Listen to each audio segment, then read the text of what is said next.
dan masih menggunakan kitab suci agama orang lain untuk menjelaskan tentang apa yang saya yakini, itu sangat-sangat memalukan teman-teman.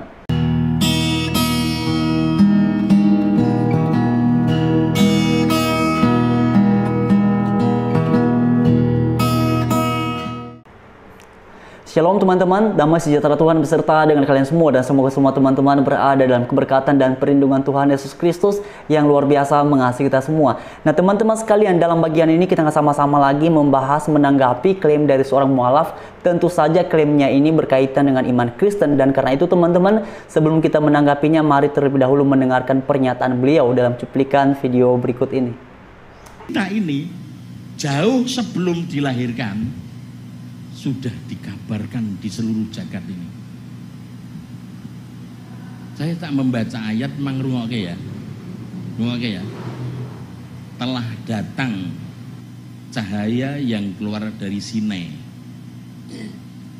Nanti akan ada cahaya yang muncul dari, maaf, yang kedua nih yang dari Sinai. Pertama, telah datang cahaya dari bukit Sinai, Tursina. Nanti akan muncul cahaya dari negeri Sir. Sir itu Bethlehem. Tetapi di suatu waktu nanti akan muncul cahaya yang keluar dari negeri Paran. Paran itu Mekah. Yang saya baca itu Injil Perjanjian Lama, Kitab Ulangan pasal 33 ayat 2 dan 3. Nah teman-teman sekalian, dalam bagian awal ini saja beliau ini sudah salah.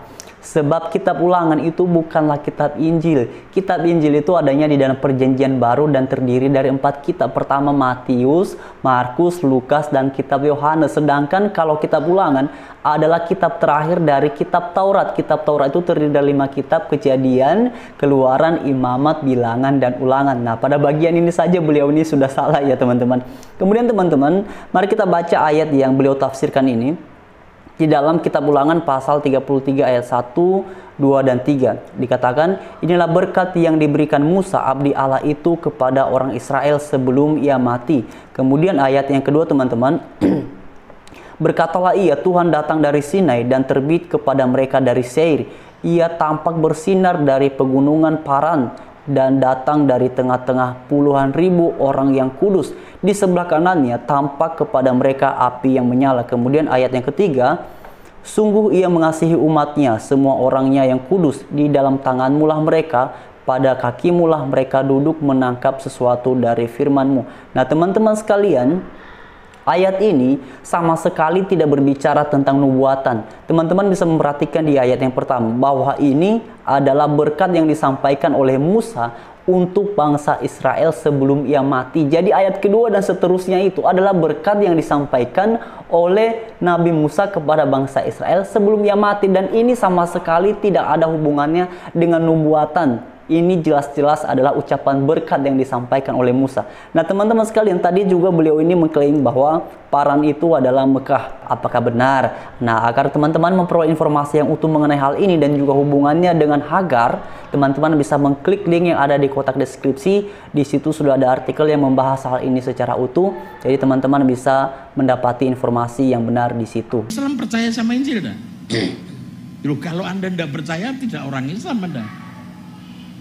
Walladzina yu'minuna bima unzila ilaika wa ma unzila min qablik. Anda harus percaya dengan apa yang diturunkan sebelumnya. Apa sebelumnya? Injil, Taurat, dan Zabur. Contoh kan?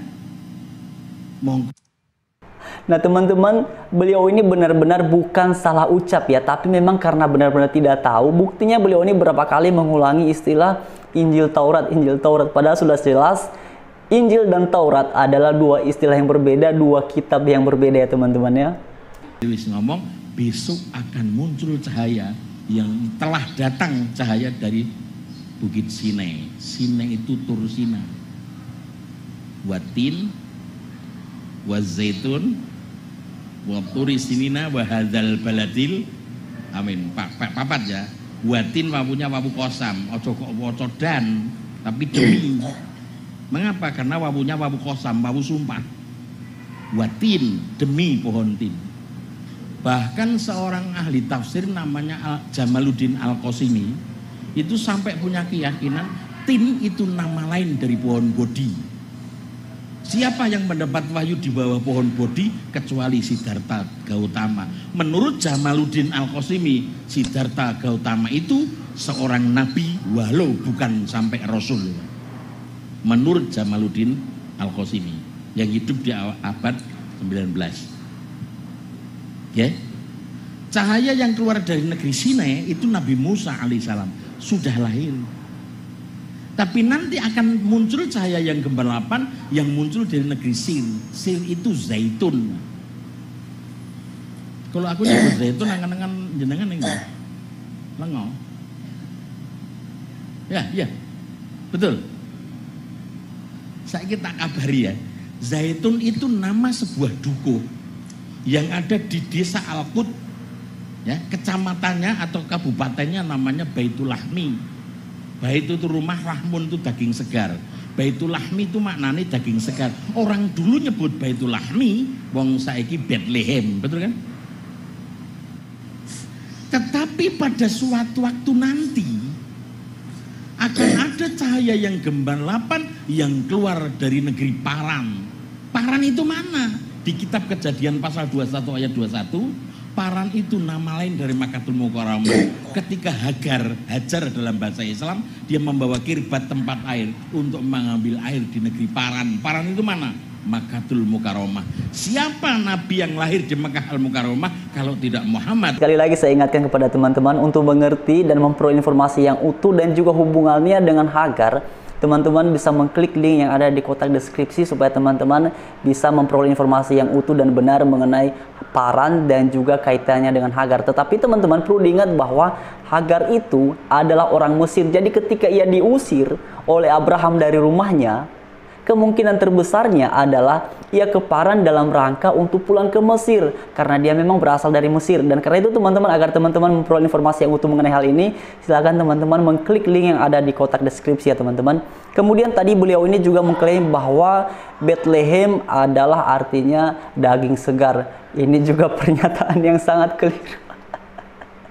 Nah teman-teman, seperti yang kalian bisa lihat di screen, Bethlehem atau dalam bahasa Ibrani-nya adalah Bethlehem, itu artinya rumah roti. Bethlehem ini pertama, Bet artinya rumah dan Lehem artinya adalah roti. Jadi bukan daging segar seperti yang disampaikan oleh beliau tadi. Memang saya heran sekali kenapa orang-orang seperti ini senang sekali membahas tentang nabinya dengan menggunakan Alkitab sebagai referensi di dalam hal ia menyampaikan argumentasinya. Dan karena itu teman-teman, kita patut bersyukur karena Alkitab kita mulai dari kitab Kejadian sampai kepada kitab Wahyu adalah sempurna adanya sehingga kita tidak perlu lagi menggunakan kitab suci agama lain untuk mendukung argumentasi keimanan kita teman-teman. Bahkan mengenai kisah Tuhan Yesus yang dicatat di dalam Al-Quran, tetap saja tidak membuat orang Kristen membutuhkan Al-Quran untuk menjelaskan siapakah Tuhan Yesus. Karena kita semua meyakini apa yang dicatat di dalam Alkitab kita. Dari kitab Perjanjian Baru yang terdiri dari kitab Matius sampai kepada kitab Wahyu, semuanya sudah utuh, semuanya sudah sempurna. Dan kita tidak perlu lagi kitab suci agama lain untuk menjelaskan tentang siapakah Tuhan Yesus. Tapi orang-orang ini sering sekali menggunakan Alkitab untuk menjelaskan tentang nabinya. Dan saya bersyukur sebagai orang Kristen, saya memiliki Alkitab yang utuh, yang sempurna, yang jelas, dan itu membuat saya bersyukur karena saya tidak perlu lagi menggunakan kitab suci orang lain. Sebab bagi saya secara pribadi, kalau saya adalah seorang Kristen dan masih menggunakan kitab suci agama orang lain untuk menjelaskan tentang apa yang saya yakini, itu sangat-sangat memalukan teman-teman. Bagi saya secara pribadi, kalau kita sebagai Kristen dan kemudian untuk mendukung Alkitab kita ini, maka kita perlu menggunakan kitab suci orang lain. Bagi saya ini hal yang sangat memalukan. Dan ini artinya tidak sempurna.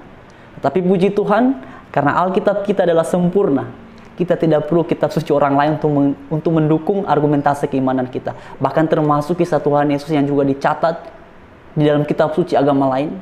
Kita tidak perlu kitab suci itu. Sebab semuanya sudah tercatat dengan benar, dengan jelas di dalam Alkitab. Nah, karena itu teman-teman, mari kita tetap bersyukur dan mari tetap belajar dengan sungguh-sungguh supaya kita tidak gampang diombang-ambingkan oleh pengajaran-pengajaran yang seperti ini yang sering sekali membahas Alkitab tetapi semuanya salah, tafsirannya juga asal saja.